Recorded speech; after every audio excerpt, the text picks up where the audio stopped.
I enjoyed my time with Wolfenstein Youngblood, even fully completing the game and upgrading my character a ton. However, I completely understand the criticisms that the game has been getting, but in my opinion, if they just would have fixed 4 things before launching this game, I think it would have had a totally different reception. Without further ado, let's jump on in. First off, you cannot pause the game even if you're playing alone and offline. That honestly boggles my mind. This is 2019. How is there a video game that you cannot pause? If you're in the middle of a huge firefight or maybe even a boss fight and something in real life happens, like, I don't know, the doorbell rings, you hear your son crying in the other room, your dog won't stop barking at the door, you gotta get up and you gotta do things. That's life. That's adulthood. And not being able to pause your game has got to be one of the most annoying things in current video games. Now, with games like Destiny and Anthem, it makes a bit more sense if you're playing online because, well, those games are always online. But with a game like Wolfenstein 2, in a franchise that has always catered to the single-player audience, if you're playing alone offline, you should be able to pause it. Simple as that. I cannot believe the game released without that function. It blows my mind. Especially because of what my next point is. The checkpoints. They are terrible. So if you're in the middle of a mission, let's say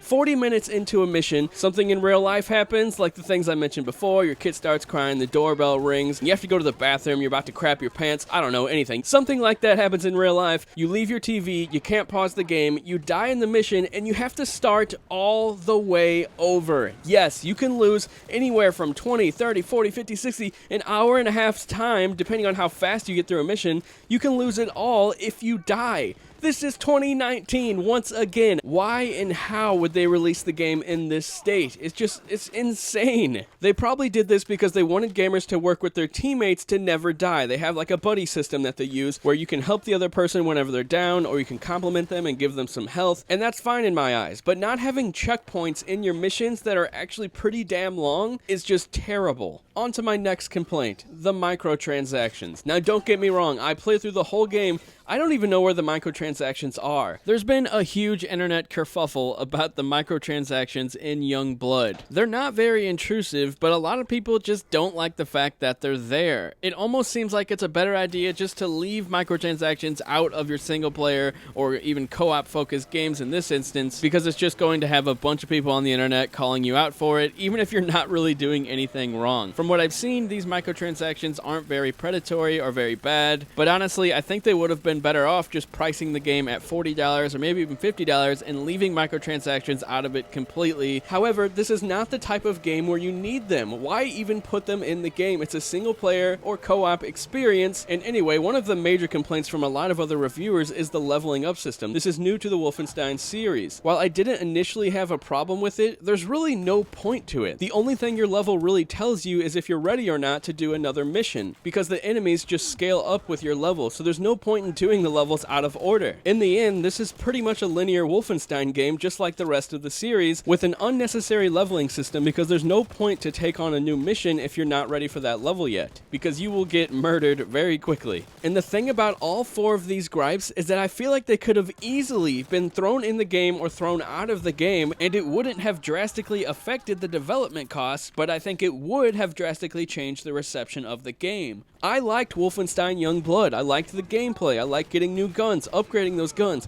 the typical Wolfenstein stuff. I even liked some of the stuff they added, like the ability to throw bullets back at enemies, or the Metroidvania elements, or the story. Even though there's not much of it, I still actually enjoyed it. But not having a pause function, having a useless leveling system, putting in microtransactions that are unnecessary, and having awful checkpoints really hinders the game overall, and I feel like they could have been easy fixes, and the whole reception of this game would have been wildly different. But be sure to let me know what you think down in the comment section below. That is my rant for the day, guys. I still surprisingly was able to enjoy the game in the end. I did an impressions video, and I wrote my full review over on the Nintendo Enthusiast website, so I'll be sure to link those in the description and at the end of this video. Thanks a lot for watching, guys. I'll talk to you later.